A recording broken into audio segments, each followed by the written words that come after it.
Hypocritical leaders are leaders who conveniently forget their own faults so they can point out someone else's.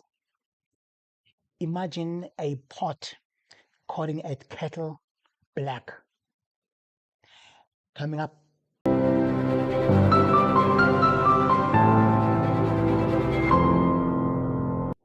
I was very shocked and appalled by a statement made by EFF against ANC's Justice Minister, Thembi Simelane, calling her to resign because of her scandals on VBS and the loan that she benefited from. Wow. Talk about a pot calling a kettle black. Check this out. The EFF is calling for the immediate resignation of Justice Minister Thembi Simelane following allegations that she secured a loan of about R500,000 from a company that allegedly brokered investments of nearly R350 million by the Polokwane municipality in the now defunct VBS Mutual Bank. In 2016, Simelane was serving as mayor of Polokwane when she allegedly secured the loan. The EFF Central Command team member, Anthony Matuba, joins us now on the line. Anthony, thank you so much for making time for us tonight on Face the Nation. You are calling on the Justice Minister to resign following these revelations. Why do you want her out as a matter of urgency? Yeah, thank you, you and the viewers out there. The reason we want her out, you will understand that Thembi is now the Minister of Justice, and you can't have a Minister of Justice with a dark cloud of VBS, which currently VBS, those who are involved in VBS are currently going through the legal process. Don't get me wrong. I totally agree with EFF when they say she must sit down. I also say she must resign or sit down because she is a minister of justice, okay, or a justice minister. It wouldn't make sense for her to remain in the position while she's being investigated.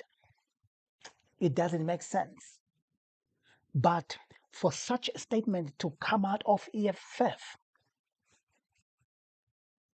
I find that very surprising because EFF also benefited from those loans, those VBS loans. You remember this?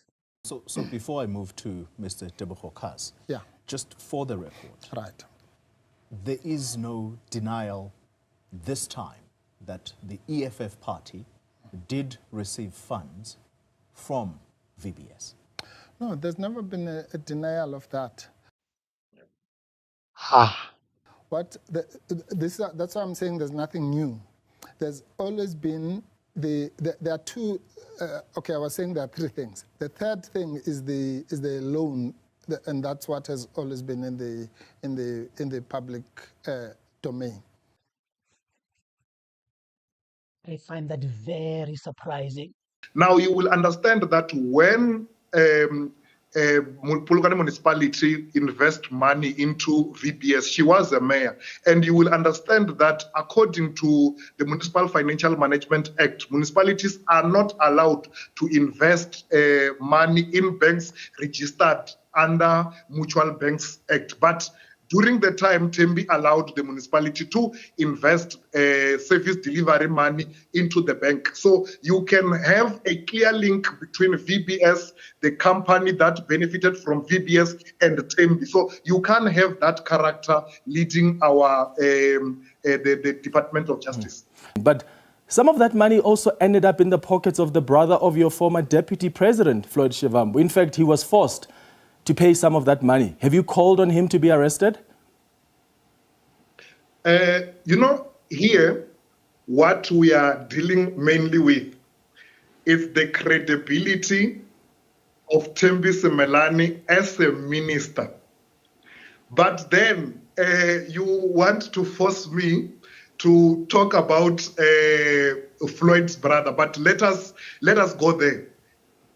Is Floyd's brother on Terry Mutaung report? Because what we should have been discussing today is why was Thembi Simelane appointed as minister, knowing very well that there is dark cloud on her of VBS money? Even though the EFF, we've been saying it a long time ago that ANC leaders are the ones that are involved in VBS. The initial report that gave us all perpetrators all of right, Anthony. VBS.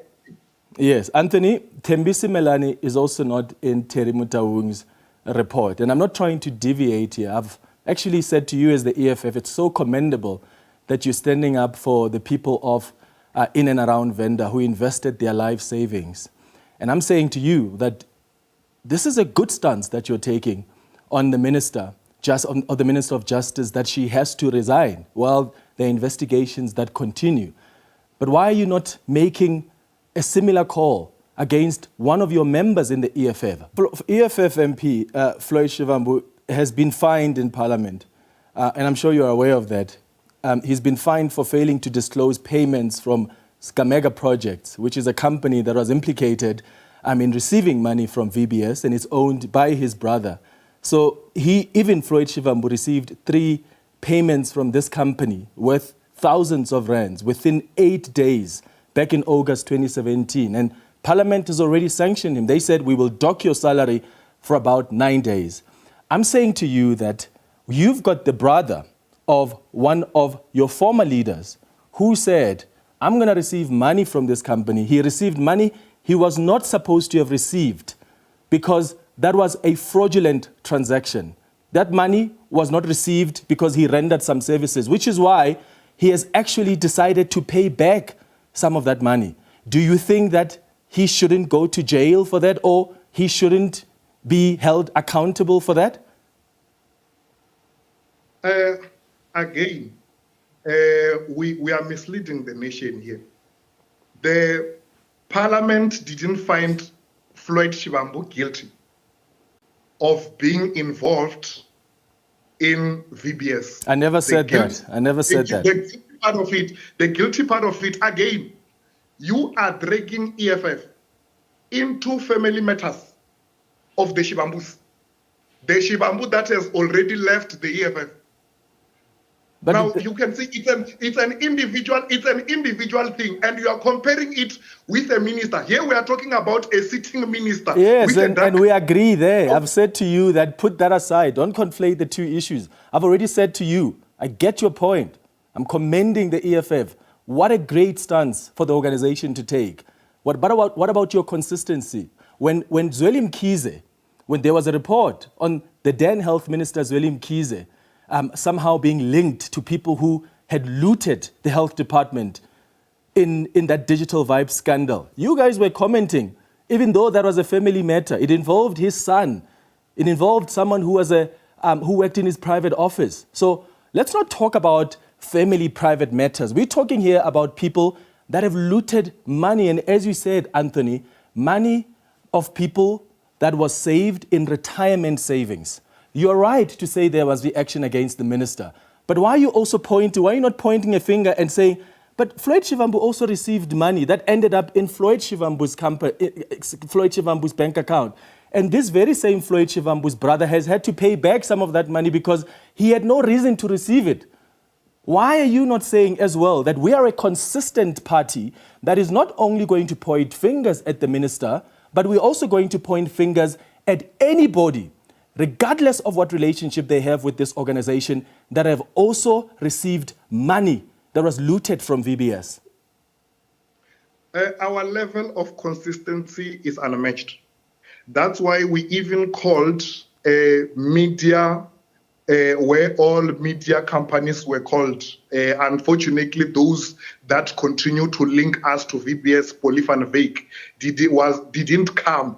Now, as to the consistency, we have been telling you every day to say, if you have any tangible evidence to say, we have evidence that Floyd is involved, we have evidence that Skameka is involved, or anyone, if you come up with tangible evidence and you go and open a case, we are going to act. But as media, you have never done that. We are still waiting for you as media to do that. The only thing that we get is those fishbone graphs of who benefited how and all those things. There is nothing that is taken to the police. We have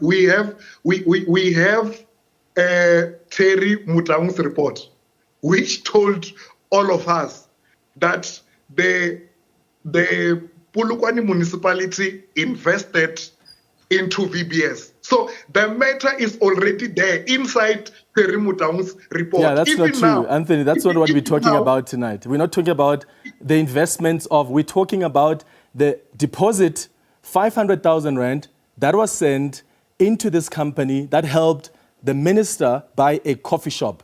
Where in Terry Mutaung's report did you find that detail? That is the detail that was revealed by the very same investigative journalist that you and some of your leaders in the EFF has consistently called bias, has consistently refused to believe some of her reports. Right now, she's given you extra detail. The very statement you released as the EFF, I read it today. It's based on a report, an investigative report by the very same Polly van Wyk that as the EFF you've consistently said you don't believe what she has written and she's going after the EFF. We are clear about that. What Polly van Wyk does every time is to recycle the same stories about VBS. That's why ever since Polly van Wyk wrote about EFF being involved in VBS matter, there is not even a single leader of EFF that has been arrested. And even now, we are giving it to you because unfortunately, you understand that Cyril Ramaphosa loved them with dark cloud over their head. That is the same thing that happened with the former Speaker of Parliament. It's the same thing that is happening with Thembi Simelane. It's as if they are put to be ministers because they have dark cloud and they can't act on him. But we gave it to you. Even the President, Julius Malema, give it to all of you that Thembi Simelane is involved. It is there. The video is there. Yeah. So what Polly van Wyk is giving is not anything to rely on. We are giving you what is there already. Okay. It's a fact that's established that Polokwane municipality under Thembi Simelane invested money into VBS. And on its own, it's illegal because the law doesn't allow. Municipal Financial Management Act says you can't. Municipalities are not allowed to invest in banks that are under Mutual Banks Act. You only invest in banks that are registered under 1990. Yeah, let me thank you. To be clear, your EFF leader never said anything about the details that Polly van Wyk and Carl Cohen have actually revealed in that report. I saw that video. He said, go and look at the Polokwane municipality and the monies that were invested. What any great investigative reporter does is actually take that and then go start investigating and speak to their sources. And that's exactly what Polly van Wyk has done. And as the EFF, your statement, most of it, in fact, relies on exactly what Polly van Wyk is reporting. You literally took what she has investigated and uncovered, you put it on your statement. But thank you so much for joining us this evening. What I found surprising in as far as EFF is concerned is that an investigative journalist by the name of Paul van Wyk was the one who was investigating EFF on VBS scandal. When this lady brought all information and evidence and everything, EFF crushed her. They crushed her saying her information is unreliable. She's been sent by white colonizers. What? They attack her, discrediting her on anything she had on EFF. But now, currently, EFF is using the very same information from this lady, from Paul van Wyk, that they discredited before. They are using the very same information from her to discredit the ANC's Justice Minister, Thembi Simelane, to say she must step down. Now that puts EFF in a very compromising position in as far as honesty and integrity is concerned. What do you think? Let me hear your comment below. And of course, if it's your first time, don't forget to subscribe.